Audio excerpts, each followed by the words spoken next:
আসসালামু আলাইকুম রহমতুল্লাহ। আমরা এখন যাচ্ছি ইয়াউমুল আরাফা। যদিও আমাদের জন্য আজকে ইয়াউমুল আরাফা না, ইয়াউমুল আরাফা হচ্ছে 9 জিলহজ। আরাফার ময়দানে আমরা যাচ্ছি। আরাফার ময়দানের ইতিহাস কম বেশ সবাই জানি আমরা। সেটা হচ্ছে যে সংক্ষেপে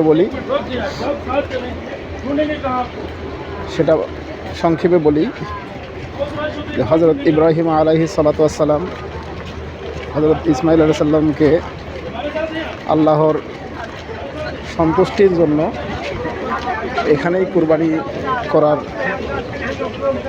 চেষ্টা করছিলেন। সে কারণেই মূলত 9 জিলহজ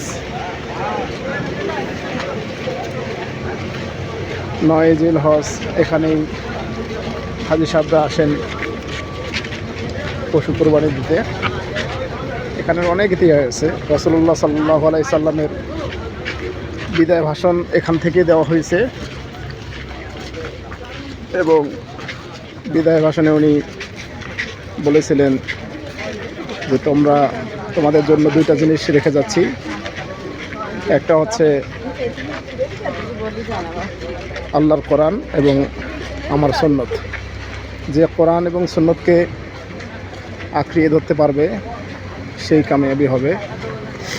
সেই ঐতিহাসিক আরাফার ময়দান এটা, যদিও মোটামুটি সংরক্ষিত করা আছে। তো ইনশাআল্লাহ আমরা যাচ্ছি যেখান থেকে রাসূলুল্লাহ সাল্লাল্লাহু আলাইহি সাল্লাম বিদায় ভাষণ দিয়েছেন। আমরা ইনশাআল্লাহ সেখানে যাচ্ছি। এই আমাদের কাফেলা। আমরা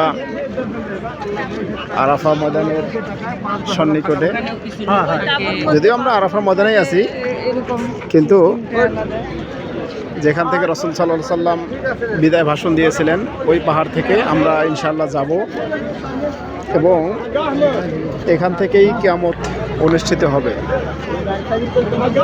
এই আরাফার মাঠ থেকেই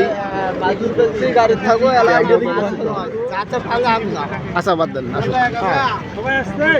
যাওয়া সম্ভব। এখান থেকেই কিয়ামত অনুষ্ঠিত হবে। এখানে দোয়া করলে দোয়া অবশ্যই কবুল হয়।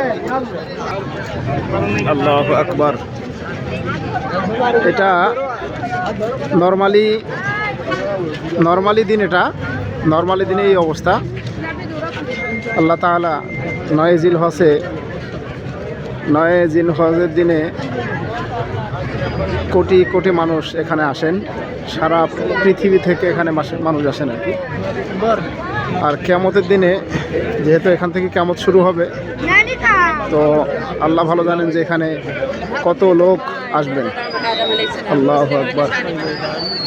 ওই যে পাহাড় থেকে রাসূল সাল্লাল্লাহু আলাইহি সাল্লাম বিদায় ভাষণ দিয়েছিলেন, আর এখানে লাখো লাখো সাহাবী ছিলেন।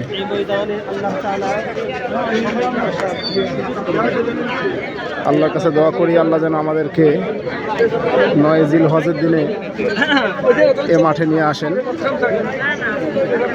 আমাদের সবাইকে যেন নিয়ে আসেন ইনশাআল্লাহ। আল্লাহ আমাদেরকে কবুল করুক।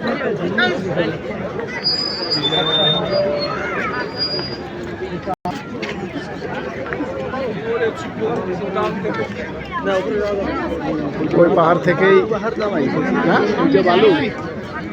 ভালো না, এই পাহাড় থেকে রাসূল সাল্লাল্লাহু আলাইহি সাল্লাম বিদায় ভাষণ দিয়েছিলেন।